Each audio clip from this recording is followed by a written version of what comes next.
توحید جو ہے یہ اللہ تعالیٰ کی نعمتوں میں سے ایک عظیم نعمت ہے. اسی لیے قرآن مجید میں اگر آپ دیکھیں تو قرآن مجید میں اللہ تعالیٰ نے اس کو اپنی نعمتوں میں یعنی شمار کیا ہے اور عظیم نعمت میں شمار کیا ہے. اور جہاں توحید نہیں ہے وہاں آپ کی عبادت بھی قبول اور میری عبادت بھی قبول نہیں ہو سکتی.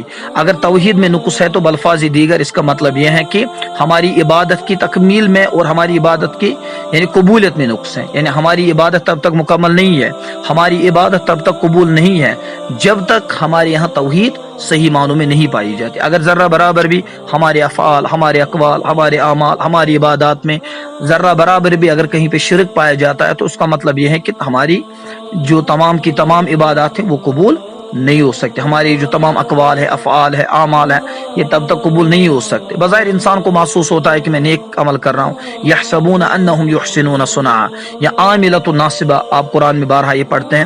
تو لیکن اس کا مطلب یہ ہے کہ یعنی ایک بندہ عمل کر رہا ہے اس زعم کے ساتھ، اس گمان کے ساتھ کہ مطلب یہ شاید میں صحیح معنوں میں عبادت کر رہا ہوں، لیکن اس عبادت میں شرک ہے، اس عبادت میں آپ اللہ کے علاوہ دوسروں کو بھی پکارتے ہیں، تو لہذا وہ عبادت تب تک قبول نہیں ہو سکتی یعنی جب تک آپ کی عبادت میں صحیح معنوں میں توحید نہیں ہے. تو اسی لیے اللہ تعالیٰ نے یعنی اس کو یعنی توحید کو اپنی نعمتوں میں اور عظیم نعمتوں میں اس کو شمار کیا ہے. اور شرک جو ہے نا، شرک اور شرک کرنے والا جو ہے اس کو زانی کے ساتھ کھڑا کیا سورۃ النور میں، اس کو زانی کے ساتھ کھڑا کیا. تو اس لیے تمام جو بھی انبیاء آئے انہوں نے اسی کی دعوت دی، یعنی اللہ تعالیٰ کا تعارف پیش کیا.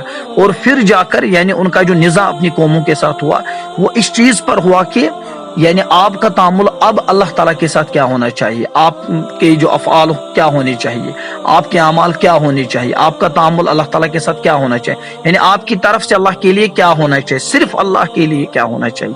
تو یہ ایک بنیادی مسئلہ اور تمام انبیاء کا یہ مرکزی موضوع رہا ہے اور ان کی مرکزی دعوت رہی ہے کہ وَلَقَدْ بَعَثْنَا فِي كُلِّ أُمَّةٍ رَسُولًا أَنِ اعْبُدُوا اللَّهَ وَاجْتَنِبُوا الطَّاغُوتَ، یعنی اللہ کی تنہا عبادت کرنا اور اللہ تعالیٰ کی عبادت میں کسی کو شریک نہ ٹھہرانا، اور تمام جو بھی طواغیت ہے ان سے اجتناب کرنا، ان سے بیزاری اختیار کرنا، ان سے براءت اختیار کرنا.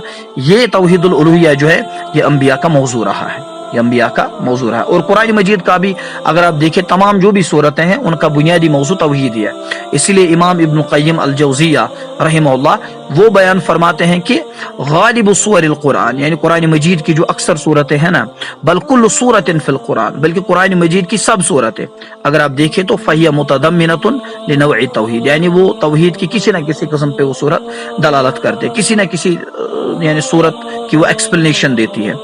بلکہ ابن القیم فرماتے ہیں بل نقول قولا کلیا کہ ان کل آیت فی القرآن، یعنی قرآن مجید کی ہر آیت، ہم صرف یہ نہیں کہتے کہ ہر صورت، بلکہ ہر آیت جو قرآن مجید کی ہے، چاہے اس کا تعلق تحریم سے ہو، چاہے اس کا تعلق تحلیل سے ہو، چاہے اس کا تعلق ترغیب سے ہو یا اس کا تعلق ترہیب سے ہو، تو وہ توحید پہ وہ آیت وہ توحید پہ دلالت کرتی ہے. یعنی ہر ایک آیت لتوحید شاہدۃ بہ داعیۃ الیہ، یعنی وہ توحید پہ شاہد ہے اور توحید کی طرف وہ آیت بلاتی ہیں. تو ابن القیم رحمہ اللہ تعالیٰ فرماتے ہیں کہ قرآن میں اکثر آپ نے دیکھا ہوگا کہ قرآن مجید کی جو بہت سی آیتیں ہیں وہ یا تو اللہ تعالیٰ کے بارے میں خبر دیتے، اللہ تعالیٰ کے اسماء، اللہ تعالیٰ کے صفات، اللہ تعالیٰ کے افعال کے بارے میں، جس کو التوحید العلمی الخبری کہتے ہیں. بس میں رہی ہے.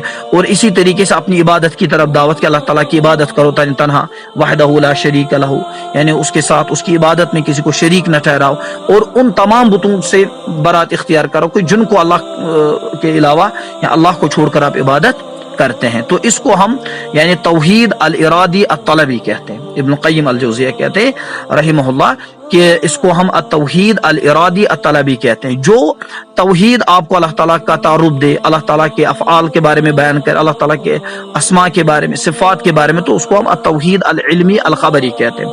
لیکن جہاں پہ آپ کو اللہ تعالیٰ کی عبادت کی طرف یعنی دعوت دی گئی، یعنی اللہ تعالیٰ کی عبادت تنہا کرو اور تمام بتوں سے بیزاری اور برات اختیار کرو، تو اس توحید کو امام ابن القیم الجوزیہ فرماتے کہ یہ التوحید الارادی الطلبی، یعنی اس میں اب طلب ہے، یعنی اب آپ کو کیا کرنا ہے اللہ کے لیے. تو یہ ایک بنیادی مسئلہ ہے. تو اسی لیے توحید جو ہے نا، یہ تہذیب جو یہ امت جو ہے یہ اسی توحید پہ قائم ہے. بس میں آ رہی ہے.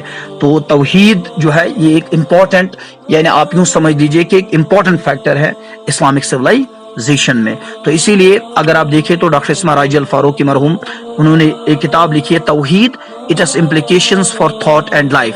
تو اس میں انہوں نے لکھا ہے کہ if the concept of Tawheed is central to Islam and everything Islamic, it is because of its centrality to existence and everything that exists. Belief in the divine principle, the transcendent Allah, brings with it the understanding that all creation is subservient to Him. With this relationship at the core of all matters, all things and all creatures are thus interrelated, at least at the most basic level. تو یہ تہذیب جو ہے یہ اسی توحید کے ارد گرد گھومتی ہے، یعنی اس کا جو محور ہے وہ یہی چیز ہے. تو اسی لیے آپ مولانا محمد حنیف ندوی رحمہ اللہ تعالی جو علماء اہل حدیث جو ہے برصغیر کے سب کانٹیننٹ کے جو علماء اہل حدیث ہیں ان میں چوٹی کے علماء میں شمار ہوتے ہیں. تو ان کی تفسیر ہے سراج البیان. تو انہوں نے اپنی ایک کتاب میں لکھا اساسیات اسلام میں کہ اس میں ایک چیپٹر ہے اسلام کا تصور ثقافت.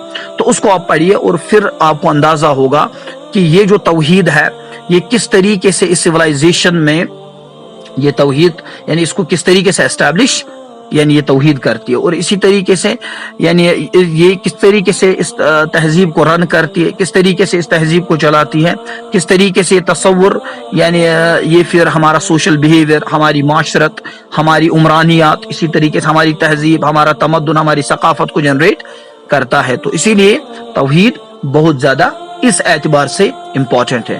شیخ البانی رحمۃ اللہ علیہ نے ایک یعنی کتاب لکھا ہے التوحید اولا یا دعاۃ الاسلام، التوحید اولا یا دعاۃ الاسلام، یعنی توحید جو ہے اے دعاۃ اسلام، یعنی اے دین کے دائیوں توحید سب سے پہلے ہے. تو توحید ہے تو سب کچھ ہے، توحید نہیں ہے تو کچھ بھی نہیں ہے.